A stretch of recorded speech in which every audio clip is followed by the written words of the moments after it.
Ele era o próprio destilado em pessoa. Ele fazia o seu destilado e carregava sempre na sua garrafa, pequenininha. E sempre que podia, essa garrafa encontrava os lábios dele. E não importava a hora, não importava o lugar, mas eu juro para vocês que por onde ele passava, ele jamais passava despercebido. E não tinha como. Aqueles olhos azuis turquesa, eu me lembro muito bem. E como me lembro. Mas enfim. Ele era um poeta. Não era de escrever, era um poeta de palavras. O seu público, o seu livro, esse ele encontrava em qualquer lugar. Qualquer lugar que tivesse pessoas que o queriam escutar. E às vezes, quando precisava de um público mais atento, ele buscava essa atenção em alguns, como dizer, vestíbulos, onde ele pudesse expressar a sua verdadeira natureza. E ele expressava isso muito bem. Eu me lembro. E era tão bom. Essas buscas se davam de noite, às vezes de madrugada, por alguém que o pudesse oferecer a atenção que precisava. Geralmente, era eu esta pessoa. Sempre que ele acordava, eu conseguia ver o vermelho do amor.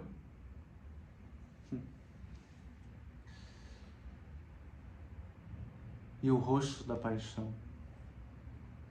E conseguia também sentir seus lábios úmidos daquele que o dera toda a atenção. Mas isso não durou muito, porque um dia ele resolveu não mais falar. Não achou a atenção que precisava. Experimentou por algum tempo o silêncio. Nada falava com ninguém, em nenhum lugar. Até que resolveu se refugiar ao mar. E lá encontrou seu público. Em meio à areia, com seus adolescentes, ele reencontrou uma nova maneira de contar e, quem sabe, recontar as suas histórias, que não estavam escritas, mas eram apenas faladas. E a forma de convidar esses adolescentes a falar que era a hora da história era, acredite ou não, acendendo uma fogueira com as suas madeiras, colocando fogo. A mim, tudo que me resta é um fósforo. Eu não sei se eu vou conseguir acender. Mas ele também não conseguiu. Uma vez eu soube. Mas isso não o impedia de contar suas histórias.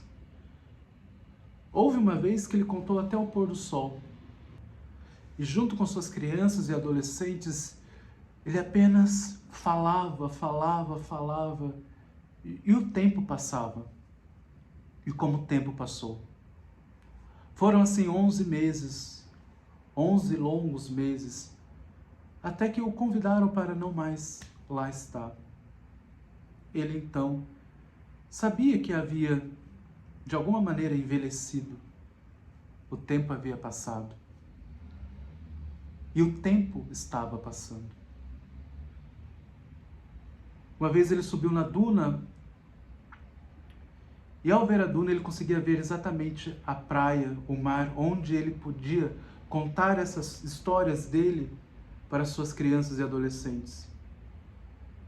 E não deixe de imaginar que ele não encontrou com estas crianças e com estes adolescentes algum tempo depois. Muito pelo contrário. Houve sim um encontro algum tempo depois. Foi numa noite quando 2 navios guerreavam na costa. E a cena que se via era somente marujos jogados ao mar, corpos boiando. E assim foi da noite para o dia. Um caiu a pique. Mas, nesse encontro, o poeta, até mesmo sem palavras, pôde facilmente perceber que as suas crianças, as crianças que ele contava as suas histórias, já estavam muito bem crescidas. Crescidas ao ponto de estarem a serviço de estados e organizações. E em seus pensamentos, tudo que ele conseguia ver era o mar, a praia, a fogueira e o vento soprando, uma fumaça a qual ele sabia que o vento carregaria, mas que talvez não fosse acompanhada por andorinhas. E aqui ele teve uma visão.